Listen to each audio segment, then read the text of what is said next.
From the John C. Hench Production Art Studios in Peoria, Illinois, VideoMax Limited presents Midstate Magazine with your hosts, Kayla Neitz and Dawn McClure. News with Stephen Gothald and Danielle Kamsky, and the Midstate reporting team. Sports with Brent Drovalis. Jalen Cook is on the beat. Shane Z. Fryer takes us about town. Get real with Haley Fichter. Let's eat with Brandon Johnson. Jackie Myers is in the spotlight. Street Team with Ricky Hendon. Megan Casey about crew. And State of the Arts with Brooke James. And now, from America's friendliest city, Midstate Magazine. Take it away, kids. Hello and welcome to Midstate Magazine. I'm Dawn McClure. And I'm Kayla Neitz. Thank you for joining us tonight. All right, so let's talk about some things that's just happening nationally that's huge right now.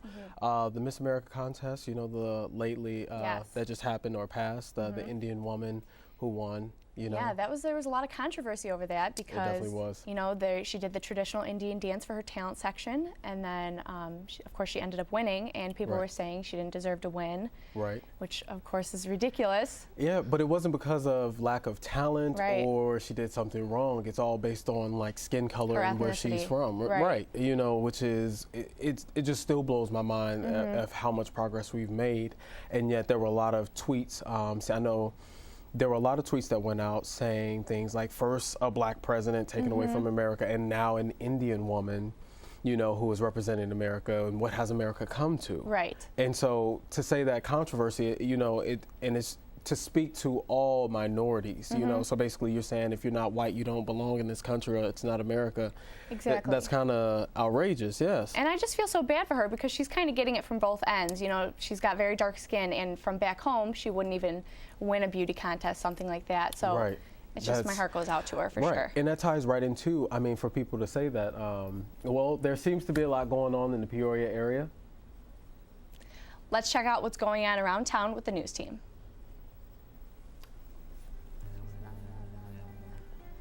Good evening. I'm Stephen Gothals. And I'm Danielle Kamsky. Because I face this way, I can't see you from behind my head. An East Peoria homeless man was charged with 2 Class X felony aggravated kidnapping charges last Monday for luring and restraining a 10-year-old boy behind the city post office. Teddy Meyer was apprehended after the U.S. postal employees allegedly noticed the victim and called the police. However, this isn't the first time Meyer has been involved in a kidnapping case. Tazewell County's state's attorney says Meyer was out on a 20-year prison sentence after he had previously been convicted of kidnapping for his second offense. If convicted for a third time, officials say Meyer will serve a mandatory life sentence. Illinois State University Symphony Orchestra put on a performance for local families with children with special needs on Saturday. Members of the ISU Orchestra mingled beforehand with the kids, giving them a close-up look of their instruments. The children were then handed their own maracas, allowing them the opportunity to play along with college musicians. The concert included both a narrator to explain the songs and an interpreter who translated the songs into sign language for the hearing impaired. This marks the 4th anniversary for this concert.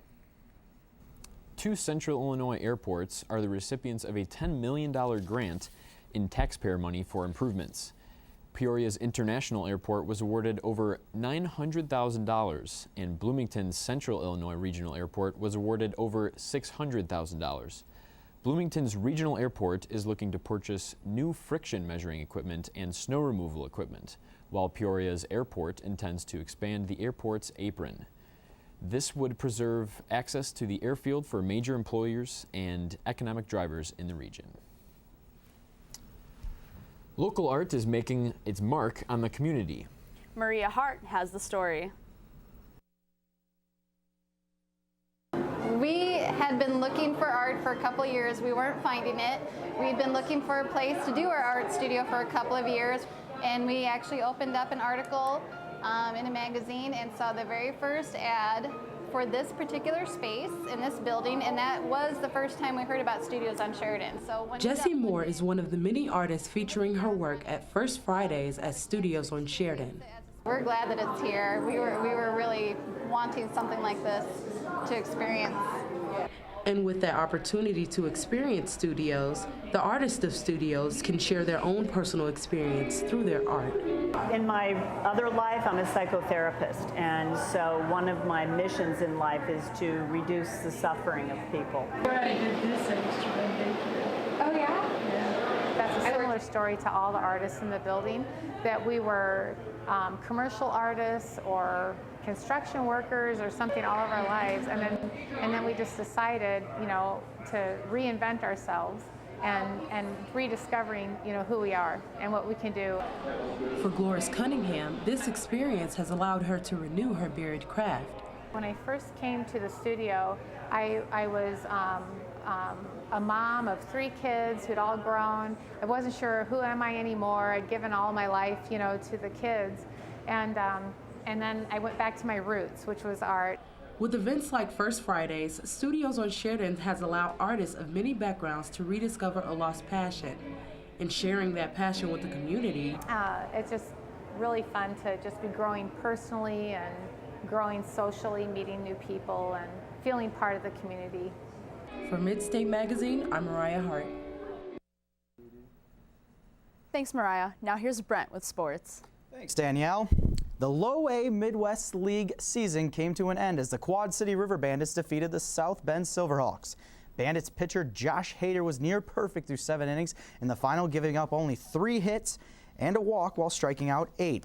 This was only Hader's 5th career start as a starter for the Bandits after being acquired in a trade late in the season. The Quad City's 4-2 win completed the sweep to give the Bandits their 6th championship in franchise history and their 2nd title in 3 years. We all know the story of David and Goliath. The classic tale from biblical times came to life as the Bradley Braves soccer team traveled to Storrs, Connecticut. UConn, ranked the #1 team in the country, was dethroned by the Braves as they held off the Huskies with a 1-0 victory. The game's only goal came on the first half penalty shot by Bradley Jr. Zach Kovacevic 3 minutes into the game and held up as the clock struck 0. The Huskies' previous 39-game regular season home win streak has now come to the end at the hands of the Braves. After the Peoria Rivermen were sold to the Vancouver Canucks last season, new ownership is the only change the team will be undergoing this season. The Rivermen have moved to from the AHL to the Southern Professional Hockey League and will operate with an entirely new roster within the Vancouver's farm system. To the delight of fans, there will still be hockey in Peoria and will now be voiced by a local man. Bradley University's own Alan Fearing has been named the new play-by-play announcer and says he is excited for the season to start. That's it for sports. Back to you, Danielle. Thanks, Brent. And the Best Dad Ever award goes to Scott McIntosh. A Utah dad was hoping to teach his daughter the valuable lesson that modest is hottest when he took it upon himself to wear short shorts. When his daughter refused to change out of a pair of revealing shorts before dinner, Mr. McIntosh cut his own to wear in public. Later, he wrote a family blog saying he loves his daughter and just wants her to know she's worth more.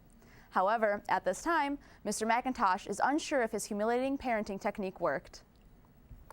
Well, I think he might get the most lovably awkward dad award, too. That's hilarious. Either way he cut it. Well, that's it for the news. I'm Brent Travalis. I'm Stephen Gothals. And I'm Danielle Haimski. Join us next week. Thanks, news team. All right, so what's happening locally, you know, going on in the area as well. The Goodwill is helping a lot of veterans get jobs right now, and it's a great thing because they're providing suits and nice dress shoes. They also help them with lunches because a lot of veterans are having trouble getting jobs, you know, with the economy being down. Right. So they are particularly trying to help those who are out of work get work and be able to, you know, sustain their life. So they're doing a great job. Yeah, definitely. Yeah, and also a 90-year-old man named Joe Waugh. He's founded Joe Waugh Foods, basically in East Peoria, and he is getting a pitch in the Cubs game. Very cool. Know? Yeah, so kind of a dream come true. Exactly, you know, so that's pretty exciting for him. And there are a lot of great places to check out in Peoria. With businesses like Random, Leaves and Beans, and Broken Tree, it's safe to say that Main Street is one of the busiest streets in town. But amongst all the rivaling coffee shops, there's one store that stands alone, highlighting local art. And in this First About Town segment, I'm taking you to that one-of-a-kind store. the main statement.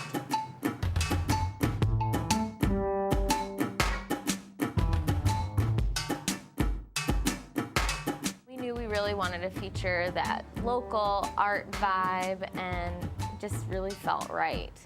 Owners Matt and Danielle from Austin, Texas wanted to introduce local artists to the Peoria area and spark new life back into Main Street. We wanted to bring some of that funkiness back to Peoria and really feature what Peoria had to offer.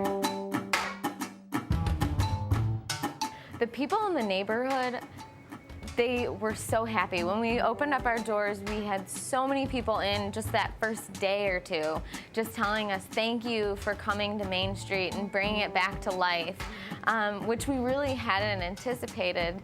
So that was really, really rewarding. The main statement has also attracted the attention of students from local college campuses who may not have ventured outside of their campus bubble. I think for a long time, Bradley students didn't realize that there was anything, and really there wasn't anything down here. So we're happy to see that Bradley students are coming and they have something to come to and really enjoy in their neighborhood. Highlighting the local artistry and the craftsmanship of the Peoria area, the main statement has definitely made a statement in the River City. You know, it's just really seeing how excited people are to be able to have a place to showcase their work as a local artist, or, you know, because everyone in here is just kind of a one-man show usually, or a husband and wife duo making things together, and they have to have some place to be able to show their creativity, and we love being that place. Just to be able to bring that kind of excitement for people, to people over art and over things being locally made. For Midstate Magazine, I'm Shane Fryer. All right, thanks, Shane. I love some good music, and I have actually been hearing a lot of the Great Gatsby soundtrack. Oh, really? Have and you how's heard that anything doing? about that? I saw the movie Okay. that recently came out, but I do not know much about the soundtrack, no. Well, basically, it's actually been huge on iTunes right now. It's like one of the best soundtracks for movies. I think it's called Scripting or something like that, but it's really big right now and everybody's loving it. There's a lot of karaoke versions on there. Actually, you know what? The one thing I did hear about it is that Jay-Z helped produce the soundtrack. He arranged that, so that's huge for him. Yes. Yes, so that's pretty great. Yeah. Well, that's right. Let's check it out with Cook, and this is On the Beat. If you tuned into your radio at all this summer, then most likely you came across the beat of Daft Punk's retro-inspired mega hit Get Lucky at least once, or maybe 1,000 times. Well, now the popular duo is keeping the groove alive with the release of the music video for Lose Yourself to Dance, which debuted on September 16th. This single, which can be heard on the album Random Access Memories, once again features Pharrell and guitarist Nile Rodgers and is pure candy for the ears. It brings listeners to a simpler time in music where production and style were toned down and the sound played more to your emotions. The funky sound and infectious vocals will make anybody stop what they're doing and want to dance. The music video itself was as simple as the track, featuring Pharrell, Rodgers, and the Robots jamming out in front of an audience on an elevated stage, wearing the shiniest jackets of all time. It's one groovy good time and is definitely worth a look or a listen as we approach the fall season. For On the Beat, I'm Jalen Cook. That was great. Thank you, Jalen. All right, so what's happening in the world today, you know? We have some juicy gossip within the spotlight this week. Okay, well, you know, as far as juicy gossip going around, I hear a lot of things are supposedly still going on with the Miley Cyrus. They will not drop it. Right. I don't know if you're big on Vines, but they are huge on the Vines right now. They actually released one that's getting pretty popular. Basically, it's her from a very old video where she's talking. And she says, I think it's very interesting to see celebrities and you just wonder what happened to them.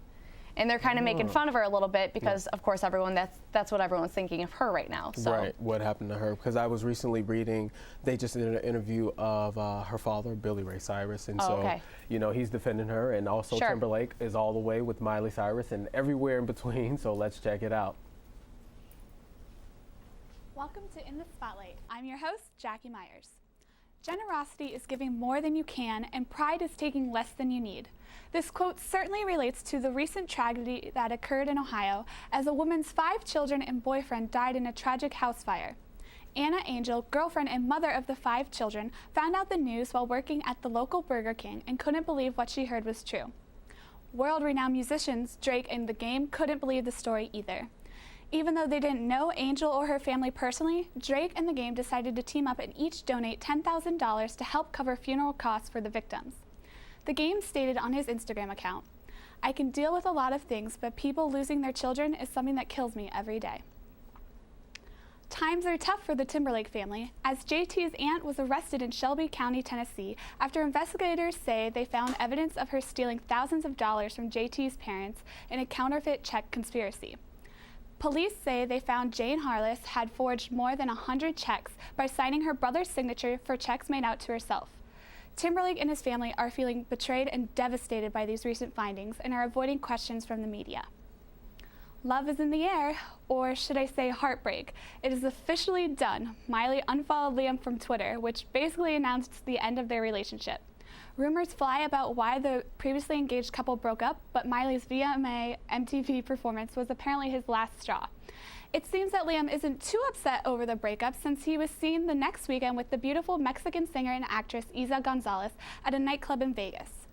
That's all for In the Spotlight. I'm Jackie Myers.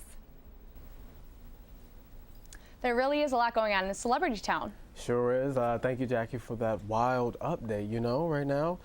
That's unfortunate to hear about all those deaths and right now, and also going on in the world is also a lot happening as far as like gun control and locally. We've had, within the last 5 days, there's been reports of 5 people killed. So that's very unfortunate. Yes, how do you feel about the, just guns in general? Well, I come from a family that's actually huge on hunting. So my father is, of course, against anti-gun control, but, something definitely has to be done to control that. And I don't know what method they should be taking, but. Yeah, so, I mean, hopefully with, with the new gun control laws, they make it where you can, be more safe. Sure. And with everything that's going on in Peoria, you can never turn down some good food. The recently renovated Mr. G's is a popular place in Peoria to get a quick meal. Located a few blocks from downtown Peoria, the fast food carrier has a prevalent lunch crowd. We have a lot of regular customers that keep coming back, and every time someone is happy and they eat their meal and they have a big smile on their face, it just puts a smile on my face too. Mr. G's has been under new ownership for a year now, and with that comes some big changes. When we remodeled between the previous owner and us now, that was one of the things that we completely renovated was the new drive-thru. We added the charbroiler, the ice cream machine, repainted. I don't know if you saw the cute little paintings done by a local artist, Vin, of the happy little milkshake and hot dog. So they put a lot of effort into it. They also put a lot of effort into their food. Everything's good. Sometimes I find myself eating the Italian beef, which, is so good. So good is an understatement. The Italian beef was tender, flavorful, and dipped in au jus sauce just the way I like it. If that's not your style, you can have the sauce on the side, poured on top, or none at all. In my opinion, dipped is the only way. But what do I know? I'm from that strange city that's up the river. Well, we never have been here before since they reopened. I asked my old lady if she wanted to go to Mr. G's, and we came to Mr. G's. Well, it seemed like this was very good food here. Since I've revealed my origin, I'll admit, being a Chicagoan, I may have a pre-existing food bias. However, nothing but positive judgment was passed at Mr. G's. The people were friendly, the food was fast, enjoyable, and I'm not the only one who approves. Mr. G's is located at 601 West Main Street in Peoria. For Midstate Magazine, I'm Simone Buckner. So you can never go wrong with food. Of course, that looked delicious. Mr. G's, I mean, I can't eat the meat there, but I would definitely like to check out some of the side dishes, hopefully. Yeah. What about yourself? Definitely. Where else is super good is, I don't know if you've been to One World in town. I have. It's pretty good, yes. How do you like it? Their chocolate cake is pretty much to die for. If you're going to go there and get one thing on the menu, I would definitely recommend that. If you're really nice to the waiter, she'll definitely dress it up for you. She'll put it in the microwave, put some whipped cream on it, maybe some ice cream. So definitely something to try. One of my favorite things from One World is the yogurt parfaits. They're pretty good. Okay. They're pretty good. I haven't tried those yet. Yeah. And as far as other local food, I mean, right across the way you have Avanti's. Yes. And they have some great pasta that I love there. I've never had Avanti's until I came here to Illinois. I don't know if that's a big thing, but I think it's huge out here in Illinois. So Definitely. it was great, yeah. So this week on State of the Arts, I heard we're in for quite a bit of laughs. Yes, we are in for quite a bit of laughs, and let's check in with Brooke and see just how funny State of the Arts can get. Hello, and welcome to State of the Arts. I'm your host, Brooke Janes. Today on the show, I have Barbecue Kitten. They're an improv troupe from Bradley University. I'm speaking with Matt Farboda from Barbecue Kitten. Hello, Matt. Hi. How are you doing? I'm doing well, thanks. Good. So tell us a little bit about Barbecue Kitten. Well, Barbecue Kitten is an improv troupe, and that means that we do comedy in such a way that we make up everything on the spot for all of our shows. We're actually technically an improv and sketch comedy troupe, so we also sometimes write sketches more like how you'd see on Saturday Night Live. Okay, cool. Okay, and how many people are in the troupe? We have, I think right now, 9 actors and actually a musician, and of course our manager. Okay, cool. And then how often do you guys meet? Is this a timely thing, or? Actually, we practice more than you'd think for something where everything's made up. We meet Monday nights and Wednesday nights every week for practice for an hour and a half. We also meet Sundays and Saturdays just to make sure things run smoothly, and then we have lots of shows. Okay. So do we get a little bit of a taste today of what you guys do? Yeah, actually, today we're going to be playing a game called Shoulda Said. Okay. And the way that this game works is that my fellow troop mates, Taylor and Anson, are going to be acting out a scene that they're making up. And at any time while they are performing the scene, I can blow a whistle that I have, and they will then have to repeat the last thing that they said or did in a different way until I'm happy with it. Okay, all right. Sounds good. First off, for every game that we actually ever play, we usually get our audience member to give us what we call a poll, which is just something that we base the skit off of. So if you don't mind, I'll ask you what's the first place that comes to your mind. Okay. Right now? Right now. The hospital. The hospital. Perfect. Okay, your poll is the hospital. Anson and Taylor, when you're ready? Yeah. Barbecue. Nurse. Nurse! Yeah. What are you taking? This guy, his IV came out and I don't know how to put it back in. Well, I mean, you went to med school, so, I mean, you did go to school at some point, didn't you? I'm actually just an intern, not a full-out nurse. I just found the outfit, like, in a closet, and I'm carrying around this clipboard. I actually don't know what I'm doing. Let me get this straight. You're an intern nurse, and I'm an intern doctor, and this guy is gonna die, and we can't even save him? You know what? I watched House like 3 times. I think I know what's going on. He probably has lupus. Okay, well, why don't we figure out this situation, or why don't we just call a doctor? You know, we can do that, right? Aren't there doctors here? I don't know. Actually, Isn't this a hospital? I have not actually seen one real. I've seen like 2 real doctors here. I don't know. Actually, I kind of walk around with my eyes closed and just kind of arrive here. What kind of potential nurse are you? Let me go find it. You go that way, and I'm gonna. Doctor! Yeah. A doctor responded. Wow. Okay. I guess there are doctors here. Yeah, I don't know what he's down there doing though. Can you please come help me? This guy is dying. Can you please come help me? This guy's IV came out and it's spilling everywhere. Can you please help me? I want to go on a coffee break. No? Okay. I have to figure this out. Okay, good. This is maybe your first test as like an intern. Did you pay attention? No, I didn't. I mean, they said go to medical school. It's fun. And then I went and it wasn't. And I was like, what do I do now? So now this IV, okay. Can you do it? You walk around with your eyes closed. Of course not. No, I can't. Okay, I you just go back hold this the way. clipboard and look official. I just kind of like stand here and look pretty. I just felt like coming here today. I actually am not supposed to be here. I can't get a break today. All right, look, I'm gonna take this little IV thing, and I'm just gonna stick it. I'm just gonna stick it on the action. All right, I'm gonna take this IV, and then I'm just gonna. I don't think. Ooh. All right, I'm gonna take this IV, and I'm gonna do this. I don't. Ooh. I don't really know. I think it's working. What did you do? I don't actually. I stuck it in his arm. I think it's working. It seems like it's in there. I'm proud of myself. Did you actually put it in a vein, or is it just kind of in his arm? That is a great question. That's a dumb question. Of course it's a vein. Look at it. You see that? You see these veins? I got veins. Well, yeah. You got veins. You got veins. We got veins. Okay, I will take your word for that. I don't know. I think actually that does not even look like a vein. That might be an artery. I don't really... You know what? I'll just take your word for it. You know, I just don't know about you.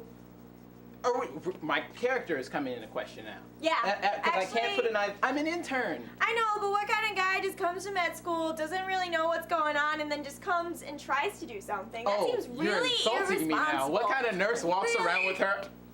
Oh, you're making fun of me now. What kind of nurse walks around with her eyes closed and a clipboard and just like, hi, I'm a nurse. I'm pretty. I don't need to do anything.